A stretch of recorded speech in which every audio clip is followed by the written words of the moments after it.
La situation se complique aussi pour les Cubains. Des manifestations rarissimes ont eu lieu dimanche sur l'île. L'expression du ras-le-bol de la population, elle est rationnée à plusieurs niveaux. Nourriture, électricité, là-bas aussi l'inflation atteint des sommets, 30%, et encore ce sont les chiffres officiels. Léa Hurel, bonjour. On vous retrouve en direct de la rédaction hispanophone de France 24 à Bogota. À quoi ressemble la vie des Cubains en 2024 ?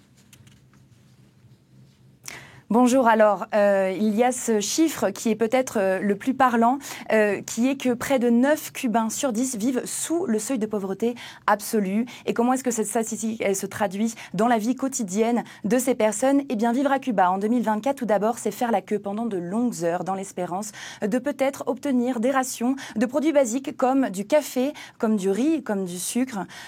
Finalement, il est impossible de se nourrir correctement sur cette île car il manque beaucoup d'aliments.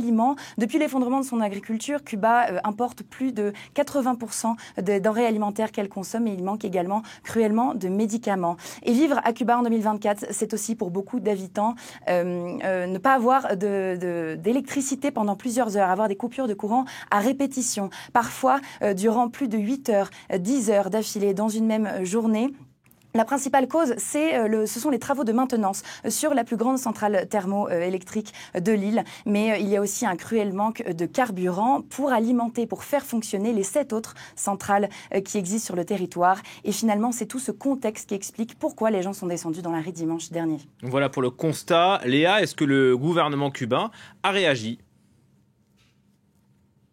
Alors oui, il a réagi. Tout d'abord, il a envoyé en fait des cargaisons de riz et de lait pour essayer de calmer le mécontentement populaire. Mais comme je vous l'expliquais, en fait, ce n'est pas un problème ponctuel. Malheureusement, c'est un problème structurel à Cuba. Alors, pour tenter de rehausser l'économie, le gouvernement, il a mis en place récemment de nouvelles mesures très austères qui sont entrées en vigueur en fait le 1er mars dernier, qui comprennent notamment l'augmentation du prix du carburant qui a été multipliée par 5, mais aussi des hausses dans des services comme l'eau et comme l'électricité. Du côté de la réaction plus politique cette fois-ci, le président cubain Miguel Díaz-Canel, il a réagi lundi dernier sur les réseaux sociaux. Il a dit que ce contexte est exploité par les ennemis de la révolution à des fins de déstabilisation. Il a parlé de terroristes basés aux États-Unis, tandis que le ministère des Affaires étrangères cubain, il a dénoncé l'ingérence de Washington ainsi que sa part de responsabilité dans la crise actuelle. Et ça, c'est en référence aux décennies d'embargo commercial, mais aussi aux sanctions économiques imposées par les États-Unis.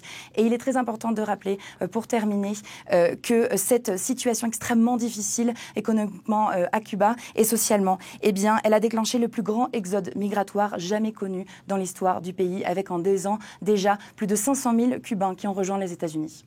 Voilà, et la plupart sont des jeunes Cubains. Merci beaucoup Léa Hurel pour ces explications depuis Bogota.